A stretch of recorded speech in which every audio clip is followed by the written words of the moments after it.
ഒരു മാസം നീണ്ടുനിന്ന പശ്ചിമേഷ്യൻ യുദ്ധത്തിന് രണ്ടാഴ്ചത്തെ വെടിനിർത്തൽ കരാർ താൽക്കാലികമായ സമാധാനം മാത്രമാണ് നൽകിയിരിക്കുന്നത്. എന്നാൽ ഇരുപക്ഷത്തു നിന്നും തങ്ങളാണ് യുദ്ധം വിജയിച്ചതെന്ന അവകാശവാദം പോലും ഉന്നയിക്കുകയാണ്. അത് മാത്രമല്ല, ഇറാൻ സ്വന്തം ജയം അവർ അവകാശപ്പെട്ടുകൊണ്ട്, അതായത് തങ്ങളാണ് ഈ യുദ്ധത്തിൽ വിജയിച്ചതെന്ന വീരവാദമാണ് മുഴക്കിയിരിക്കുന്നത്. അമേരിക്കയുടെ ശേഷിയെ പൂർണ്ണമായും ഇല്ലാതാക്കാൻ തങ്ങൾക്ക് സാധിച്ചുവെന്നും ഇവർ പറയുന്നു.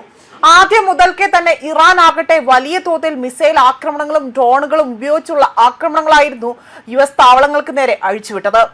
അതോടൊപ്പം തന്നെ ഹോർമുസ് കടലിടുക്ക് അടച്ചുപൂട്ടിയത് പോലും ആഗോള വിപണിയെ അത് വലിയ രീതിയിൽ ബാധിക്കുകയും ലോകരാജ്യങ്ങൾക്കടക്കം വലിയ പ്രതിസന്ധി നേരിടേണ്ടി വരികയും ചെയ്തു. എന്നാൽ ഇതൊന്നും വകവെക്കാതെയാണ് യുദ്ധം തുടങ്ങിയത്. ഇറാനെതിരെ നടത്തിയ യുദ്ധത്തിൽ 15 അമേരിക്കൻ സൈനികർ കൊല്ലപ്പെടുകയും 300-ലേറെ പേർക്ക് പരിക്കേൽക്കുകയും ചെയ്തതായിട്ടുള്ള ഔദ്യോഗിക കണക്കുകൾ വരെ പുറത്തു വന്നിരുന്നു. പശ്ചിമേഷ്യയിലെ 17 US സൈനിക താവളങ്ങൾക്ക് സാരമായ നാശനഷ്ടങ്ങൾ ഉണ്ടായി. 20-ലേറെ US യുദ്ധവിമാനങ്ങൾ, അതിലൊന്നാകട്ടെ F-35, F-15 എന്നിവ ഉൾപ്പെടെ തന്നെ ഇറാൻ തകർത്തതായി തന്നെ അവകാശപ്പെട്ടിരുന്നു. അമേരിക്കയുടെ അഭിമാനമായ USS ജെറാൾഡ് R. ഫോർഡ് എന്ന വിമാനവാഹിനി കപ്പലിനും കേടുപാടുകൾ സംഭവിച്ചു. അമേരിക്കയുടെ താഡ് റഡാർ സംവിധാനത്തിന് പോലും വലിയ രീതിയിലുള്ള പ്രശ്നങ്ങൾ ഉണ്ടാവുകയും അത് പാളുകയും ചെയ്തു. 10 താഡ് സിസ്റ്റങ്ങളാണ് ലോകമെമ്പാടുമായി തന്നെ ഉള്ളത്. ഇതിൽ 7 എണ്ണം US-ന്റെ പക്കലും 3 എണ്ണം UAE-യിലും സൗദിയിലുമാണ് ഉണ്ടായിരിക്കുന്നത്.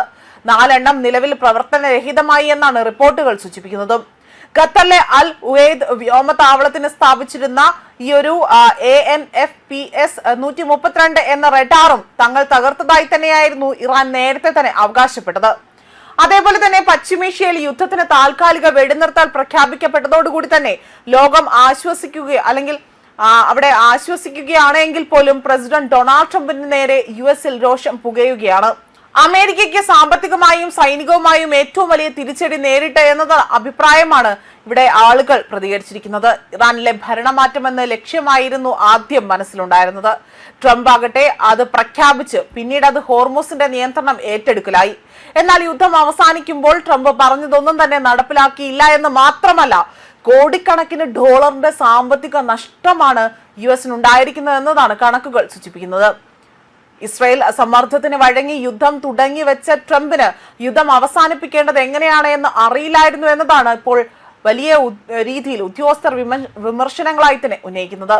സമാധാനത്തിന്റെ നൊബേലിന് താൻ അർഹനാണ് എന്ന് വാദിച്ചിരുന്ന ഡൊണാൾഡ് ട്രംപ് ആകട്ടെ സമാധാനം ഉണ്ടാക്കാനായി തന്നെ യുദ്ധം തുടങ്ങിയതായും ഇവിടെ വിമർശനങ്ങൾ ഉയർന്നു വരികയാണ്.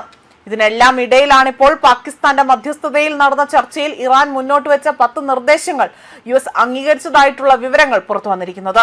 ഇതോടുകൂടി തന്നെ താൽക്കാലിക ആശ്വാസം എന്നോണം 2 ആഴ്ചത്തേക്ക് വെടിനിർത്തൽ പ്രഖ്യാപിച്ചുകൊണ്ടാണ് ഈ യുദ്ധം ഇവിടെ അവസാനിക്കുന്നതായുള്ള വിവരങ്ങൾ പുറത്തു വന്നിരിക്കുന്നത്. ന്യൂസ് ഡെസ്ക് ക്രമ ന്യൂസ്.